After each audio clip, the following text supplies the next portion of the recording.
বিবাহ সম্পাদন করার পরেই কি মেয়ের বাবার মানসিক চাপ শেষ হয়ে গেল? তা নয়। আমাদের সমাজের ব্যবস্থা হলো মৌসুমী কিছু চাপ মেয়ের বাবার উপর থেকে যায়। ধরুন রমজান চলে আসছে, প্রথমবারের মতো রমজান এসেছে, মেয়ের বাবার মাথা ব্যথা শুরু, মেয়ের বাড়িতে ইফতার পাঠাতে হবে।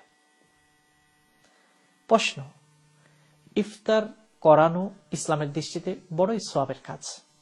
আল্লাহ নবী ইরশাদ করেছেন, যে ব্যক্তি কোনো রোজাদারকে ইফতার করাবে, ইফতার করানোর কারণে আল্লাহ পাক ওই রোজাদার রোজা রেখে যে সওয়াব পেয়েছে, কোন রকম ঘাটতি করা ছাড়াই পরিপূর্ণ একটা রোজার সওয়াব যে ব্যক্তি রোজাদারকে ইফতার করালো তাকে আল্লাহ দিয়ে দেবেন। কাজে ইফতার করানো, পরবর্তীতে পেট ভরে খাওয়ানো, এটা হচ্ছে সওয়াবের কাজ। প্রশ্ন জাগে, শুধু মেয়ের বাবাই কি শুধু ছেলের বাবাকে ইফতার করাবে? ছেলে পক্ষকে ইফতার করাবে? ছেলের বাবার কি কোনো দায়িত্ব নেই নতুন বিয়েকে ইফতার করানো, মেয়ের বাবাকে ইফতার করানো?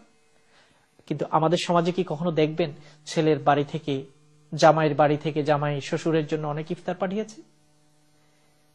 ছেলের বাবা বেয়াই মেয়ের বাবার জন্য ইফতার পাঠিয়েছে? তা দেখা যাবে না। শুধু যেন মেয়ের বাবার জন্যই সব দায়িত্ব, মেয়ের বাবার উপরেই সব চাপ। এটা তো জাহেলিয়াত। জাহেলি যুগে মেয়ে কন্যার সন্তান হলে জীবন্ত দফন করে ফেলত। আর এসব চাপের কারণে এখনো জাহেলি সমাজ চলে আসছে। যতই নারীবাদীদের আওয়াজ, চিৎকার, স্লোগান হোক না কেন, এসব তো তারাই করছে।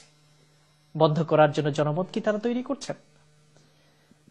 জাহেলি যুগে কোনো কন্যা সন্তান জন্ম হলে কোরআনের ভাষায়, ওয়াইদা বুশিরা আহাদুহুম বিল উনসা যাল্লা ওয়াজহুহু মুসওয়াদ্দান ওয়া হুয়া কাযীম, কারো কন্যা সন্তান জন্ম হলে সেই সংবাদ পাওয়ার সাথে সাথে বাবার চেহারাটা কয়লার মতো কালো হয়ে যেত।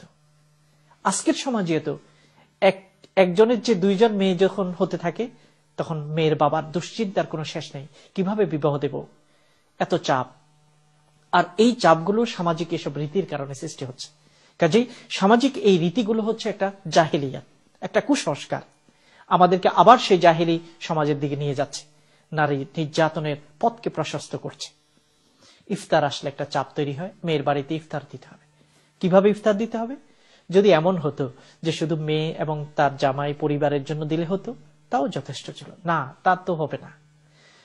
ছেলের বাবার 14 গোষ্ঠীকে ইফতার করাতে হবে, বড় ট্রাকে করে খাবার পাঠাতে হবে, ইফতার পাঠাতে হবে। লোকজন জানবে, সমাজের লোকেরা জানবে অমুকের শ্বশুর বাড়ি থেকে ইফতার আসছে। একটু যদি কম হয়, কোয়ালিটি যদি কমে যায়, তাহলে মেয়ের তো চোখের পানির কোনো শেষ